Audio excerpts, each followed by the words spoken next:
The PNBrock getaway driver and the guy who did the whole hit got taken in today. To figure out how it all happened, watch this whole video. Make sure you subscribe to the channel, hit the notification bell, and give this a like and comment. Let's get right into it. So as everybody knows, remember just a couple weeks ago, PNBrock got hit up at the Roscoe's Chicken. And so basically they were trying to, figure out exactly how the dudes got in there and did the whole thing where they took his jewelry and got out. And basically we all knew it was from the location post. So basically they got the guy, they got the getaway driver, and they also got the person who did the actual hit. And so this is how it went down. Apparently they got caught up by the guy who did the hit. When he came into the Roscoe's, he got dropped off in the front, like right by the curb, right?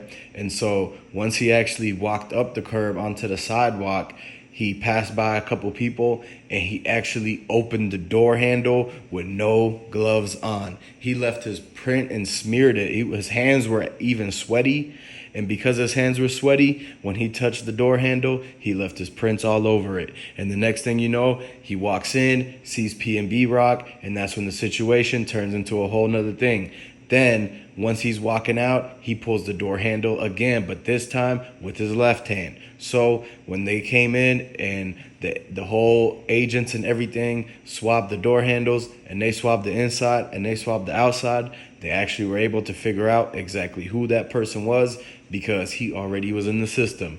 And so once they caught up with exactly who that guy was, they were able to figure out the whole thing with the car because of the whole getaway driver situation. The getaway driver was actually his son. So it was the father-son combo who actually went out looking for PNBrock, which they ended up stumbling across the Roscoe's Chicken, which ended up being the same one that PNBrock's girl posted on the Instagram story. So they followed the direction from the Instagram and got right to the front of the Roscoe's where the guy got dropped off, went inside and had a whole argument with PNBrock over getting the jewelry, the Rolex, and the Cartier bracelets. So from that point on, when the guy came in, he wasn't thinking, didn't have no gloves on, so it looks like it was a whole sloppy mess, and he ended up getting caught anyways.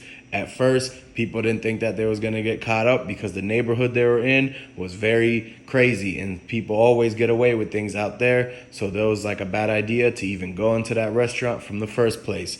But the fact that the dude didn't wear no gloves and he went and touched the door handle and touched this and touched that and had sweaty hands and sweaty palms, he left his prints everywhere. And so that guy was also not a professional doing anything like that, and basically that's how he got caught up. He should have never did that in the first place. And so living that lifestyle that guy lived, trying to go and hit licks and looking after celebrities and looking out, that's the kind of things that happen behind the scenes in LA. And so when you really think about it, that guy, he got what it was coming for him for karma because he ended up getting caught.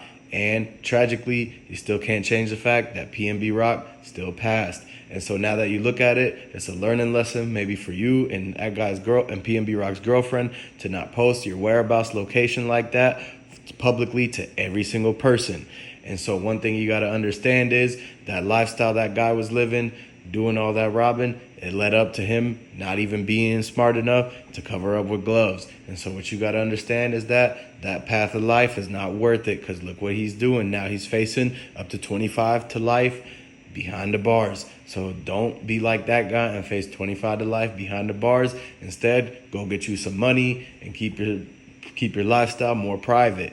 And basically, the rappers who are going to LA now have to be more cautious because there's people who are keeping a lookout for jewelry, there's people who are keeping a lookout for money being pulled out at the registers, and there's people who are on the lookout for high profile celebrities, rich people who are going to stores in the hood, who are going to corner stores, because there's going to be people who are looking for a lick. And so what you guys got to understand is that everybody needs to know how to move in Cali and just about anywhere, because you don't want to make it look like that's, you're flexing on with the chains and this and that and be going to the wrong places.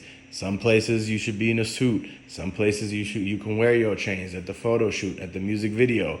But it doesn't mean that everywhere you go, you have to always look like what you look like in the music video. So that's a lesson to the rappers and the facts that it's a lot of people who think none of those rules apply to them. So they try to test these rules. They try to test it, and they try to go somewhere where they are told to be careful. They try to keep hanging around there, and as if they wanted something to actually happen to them. But they're just trying to prove that they are tough and that people can't tell them what to do. So they keep going to these certain areas. They keep going to the corner stores, the hoods, and just keep hanging around places where something is bound to happen. Eventually something happens, and that's exactly the situation with PNBrock. Like he was saying in the interview with DJ Academics that he's been checked before and that people try to get him for his chains before, and that they told him to stay out of certain neighborhoods and that they told him to not go to certain places. But PNBrock, he did what he wanted anyways. He wore his chains and he still went to the Roscoe's. But it could have been somebody else's idea. As you know, his girl was driving. If his girl was driving when we seen it on the Instagram video at T Grizzly's wedding the night before, then maybe she was driving again when they pulled up to the Roscoe's in a Mercedes Maybach. So if it was somebody else that was driving the Maybach, then it could have been their idea to last minute go to Roscoe's instead of going somewhere else. But it also could have been PNBrock's idea, because he could have been like, no, I'm not scared of that neighborhood. They told me I can't go there, but I'm still going to go there. And so he could have just been trying to prove a point. But at the end of the day, it was people out there who were looking to do something. The situation presented itself, and they put themselves in that situation, in that position, to be like sitting ducks waiting at the Roscoe's. Like by the time they could have at least called in the order, had it in the and told them to just put it on plates. That way they could have quickly got their food, ate it, and dipped before anybody showed up. So you got to order stuff to go, you got to pick it up, and or already have things reserved. That way people can't just spot you and you can't just be posting your location like that.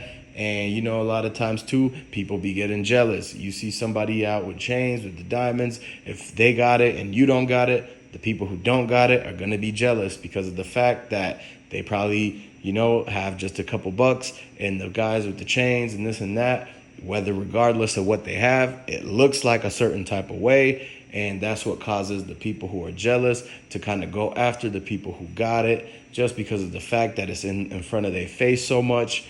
And it's just a jealousy breeds envy, all those things, greed and karma. It's a revolving door, and a lot of people just gotta basically look at the fact that you can't trust nobody due to the fact that everybody thinks a different type of way. And so some people could, you know, you would think this, but actually they like that. And so that's why you really can't trust no one. That's why back doors happen. That's why people get set up. Basically, at the end of the day, y'all got to take that as a big, big lesson. Condolences to PNBrock, his family. Rest in peace to the mans. And, you know, condolences to his girl and everything like that. But make sure you guys subscribe to the channel, like this video, leave a comment down below, and just stay tuned for the next video. We got a big breaking news update coming out. Catch you on the next one.